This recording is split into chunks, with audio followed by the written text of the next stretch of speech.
한국 최대 1학년 학생이 알바를 하다가 노동능력 상실 100%에 해당하는 중상해를 입었습니다.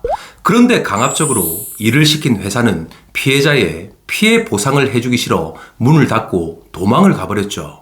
그 사고로 인하여 피해 학생의 아버지는 죄책감 때문에 매일 술로 하루를 보내고 있고, 또한 어머니는 아들의 휠체어를 밀어주며 병원을 다니고 있습니다. 수많은 병원비와 또 생활고로 인하여 한 가정이 파탄의 직면에 있는데, 채무자는 사업자 명의를 바꿔가며 버젓이 영업활동을 하고 있고, 또한 잘 먹고 잘 살고 있다는 것입니다. 고려해도 안 될 때는 이성훈TV, 선불 없는 무료 의뢰 이성훈TV. 안녕하십니까, 돈도의 이성훈입니다. 저희 회사 대표 전화인 1599-2590으로 연락을 하시는 분들 중에 간혹 황당한 문의를 하시는 분들이 있습니다. 예를 들면 대출을 해주시나요? 하면서 묻기도 합니다. 자, 또 유튜브 댓글을 보면 저희 돈도가 고리대금 사채업을 하는 회사라고 착각을 하고 계시는 경우도 있죠. 그래서 저희 돈도에 어떤 사연의 채권들이 의뢰가 되고 접수가 되는지 알려드리고 싶습니다. 그리고 오늘 제가 소개해드리는 사연과 사건이 만약 자신의 일이라면 그 상황에서 어떻게 해결을 해야 될지 한번 생각해 보시면 정말 좋을 것 같습니다. 자, 그럼 먼저 소개해드릴 의뢰건은 2021년도 서울고등법원에서 손해배상으로 판결난 사건입니다. 이 사건으로 인하여 정말 화목하고 또 성실히 살아가던 한 가족이 한순간에 절망의 늪으로 빠지게 된 사연입니다. 자, 원고인 피해자는 큰 꿈을 안고 한국 최대 1학년에 입학을 하게 된 20살의 아주 젊고 정말 착한 친구였습니다. 지금까지 운동을 한다고 넉넉하지 않은 형편인데도 불구하고 자신의 뒷바라지를 해준 부모님께 항상 감사한 마음을 간직하고 있었죠. 그래서 이제 대학에 입학을 했으니까 등록금과 학비는 아르바이트라도 해서 자신이 내겠다고 부모님께 말씀을 드렸습니다. 자, 그렇게 해서 서울시 광진구 소재 어린이회관 수영장에서 안전요원으로 일을 하게 되었죠.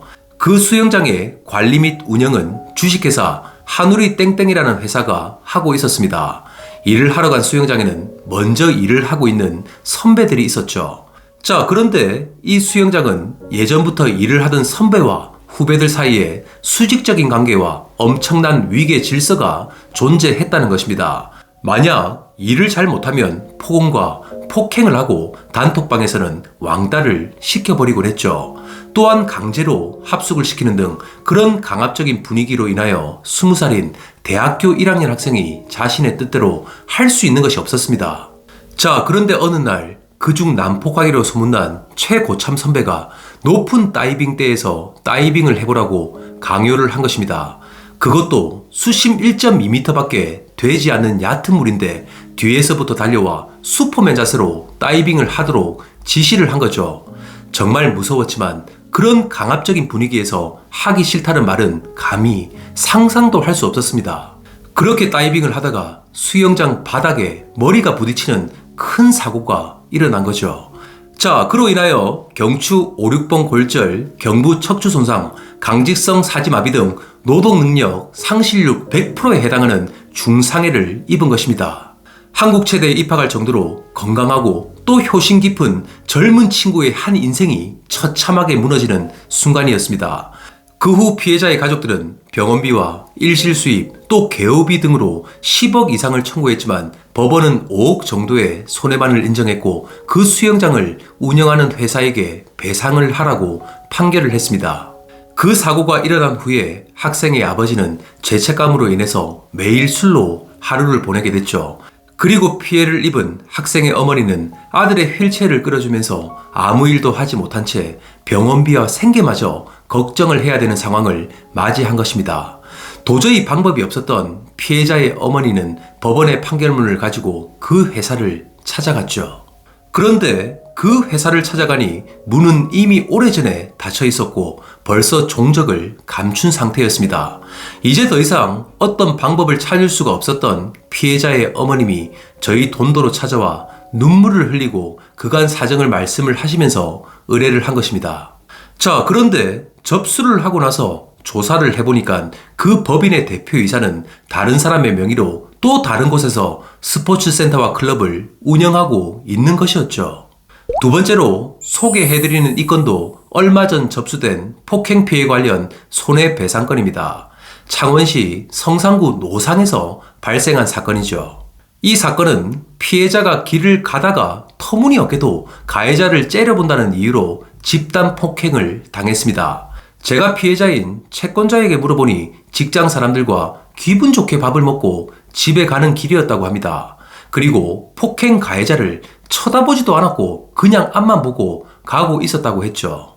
자, 그런데 난데없이 가해자가 달려와서 자신을 째려봤다고 욕을 하면서 갑자기 주먹으로 얼굴을 수차례 가격을 한 것입니다.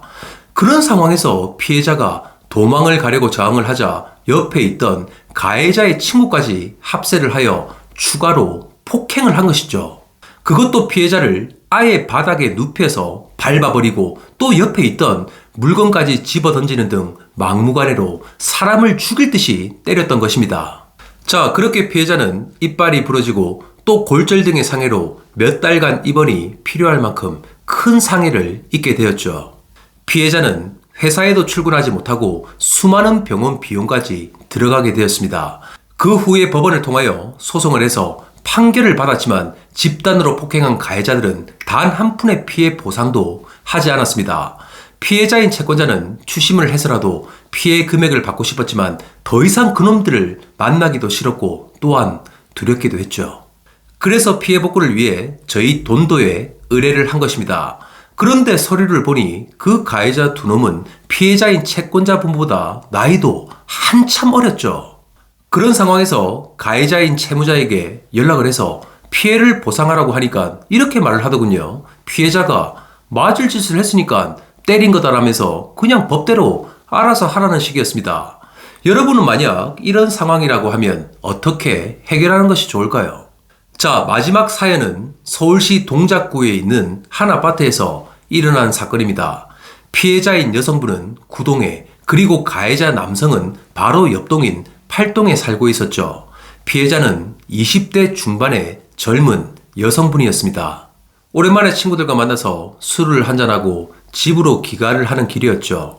밤은 늦었지만 자신이 살고 있는 아파트에 들어서자 마음이 편안해졌고 또 술도 마신 터라 다리에 힘이 풀려 조금 비틀거리기도 했습니다. 자, 그런데 쓰레기 분리수거장에서 담배를 피고 있던 50대 중반인 남성 가해자는 젊은 여성의 이런 모습을 보고 나쁜 마음을 먹었던 것이죠. 그렇게 서로 일면식도 없었고 또한 저항할 수도 없는 한거불능의 상태인 피해자를 강간하기 시작한 것이었습니다. 정말 판결문에는 자세하고 엄청난 내용들이 적혀 있지만 방송상 말씀을 다 드릴 수 없는 점 양해를 부탁드립니다. 자, 또한 30살 가까이 나이 차이가 나는 딸 같은 젊은 여성을 강간을 한 것도 모자라 신고를 할까봐 사진과 영상까지 촬영을 한 것입니다. 그런 피해를 당한 후 가해자를 상대로 강간 등으로 고소를 하여 가해자는 1심에서 징역 3년 6개월에 실형이 떨어졌죠. 하지만 젊은 여성 피해자는 정신적, 신체적 충격과 피해로 인하여 정신과 치료 및 약물 치료 등으로 오랜 기간 치료를 받았습니다. 그에 따라 민법 750조에 나와 있는 위자료 등으로 손해배상을 청구하여 4,300만 원을 가해자가 지급하라고 민사 판결을 받았습니다. 자, 하지만 피해 보상과 추심을 하기 위해 강간 범죄자에게 연락을 하니까 이렇게 말을 하는 것입니다. 아니, 내가 무슨 돈을 빌린 것도 아니고 재산적으로 무슨 피해를 줬는데 돈을 달라는 말이냐며 피해 보상은 눈꼽만큼도 생각하지 않고 있다는 것입니다. 오늘 제가 3가지 정도의 사연을 소개를 해드렸지만 저희 돈도로 한 달에 접수가 되는 건들이 대략 500건 정도가 됩니다. 1년으로 따지면 6,000건 이상이 되겠죠. 하지만 똑같은 사연과 사건은 단 한 건도 없다는 것입니다. 피해자, 즉 채권자분들 한 분 한 분 전부 다른 피해와 억울함을 호소하고 있다는 것이죠. 저 또한 접수되는 판결문에 청구 원인이나 판결 이유 등을 읽어보면서 너무나도 열받고 때론 마음이 울컥하는 경우도 정말 많습니다. 자, 그런데 위와 같은 피해를 당했다고 하더라도 그 강간범이나 폭행범, 그리고 사기 범죄자들과 다시 만나는 것이 피해자 입장에서는 정말 쉽지 않습니다. 또한 법률이나 민사 집행 절차, 추심 실무 절차 등을 알고 적절히 추심 활동을 해서 돈을 받아야 되는데 평소에 하던 일이 아니기 때문에 그것 또한 정말 힘들죠. 그런 막막한 상황에서 일반인들이 대신 돈을 받아달라고 의뢰를 할 수 있는 곳은 현실적으로 우리나라의 신용정보회사밖에 없다는 것이죠. 자, 이렇듯 저희 돈도는 여러분 본인이나 자녀분들, 부모님들, 그리고 가족, 친구, 지인들이 살아가면서 일어나게 되는 피해를 복구하고 그 돈과 권리를 실현해 주는 곳입니다. 오늘 알려드린 사연을 포함하여 저희 돈도에 접수되는 건 중에 단 한 건도 고리 이자를 받기 위해 추심을 하는 건은 없습니다. 제가 그런 고리대금 사채업자들이 의뢰를 하는 것은 관리팀에 전달하여 전부 접수 절차에서 폐기를 시켜버립니다. 자, 그렇기 때문에 저희 돈도에 접수되는 건 중에 남에게 피해를 준 가해자 범죄자들이 법에 뒤에 숨어서 개인회생이나 파산 등으로 채무를 회피하려고 하는 것에 제가 정말 분노를 하는 것입니다. 솔직히 은행 대출금, 카드 사용 대금 등 각종 금융기관에서 돈을 빌리거나 사용하면서 연체를 발생시키고 개인회생을 신청하는 채무자 분들까지 저는 신경 쓰고 싶지 않습니다.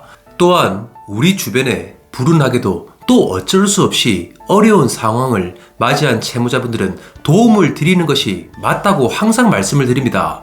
자, 하지만 변제를 할 수 있음에도 변제를 하지 않는 채무자들이 정말 수도 없이 많죠. 또한 피해자분들이 큰 피해를 당하고 또 어렵게 살고 있는 것을 뻔히 알고 있음에도 단돈 1원도 뺏기고 싶어 하지 않는 채무자들은 정말 천벌을 받게 될 겁니다. 저희 돈도는 피해자분들과 정당한 권리를 지키기 위해서 노력하고 있는 채권자 분들을 위해 절대 초심을 잃지 않고 끝까지 도움을 드릴 수 있도록 하겠습니다. 피해 복구를 하고 돈을 받기 위한 추심 절차에 대한 문의사항이 있으시면 언제든지 1599-2590으로 연락을 주시면 100% 무료로 그 절차와 방법에 대해서 상담을 해드리겠습니다. 정말 돈도 구독자분들과 그 가족분들이 마음 편안하게 살아갈 수 있는 세상이 오면 좋겠습니다. 오늘 영상도 도움이 되셨다면 좋아요와 구독을 부탁드리겠습니다. 이상으로 돈도의 이성훈이었습니다. 감사합니다.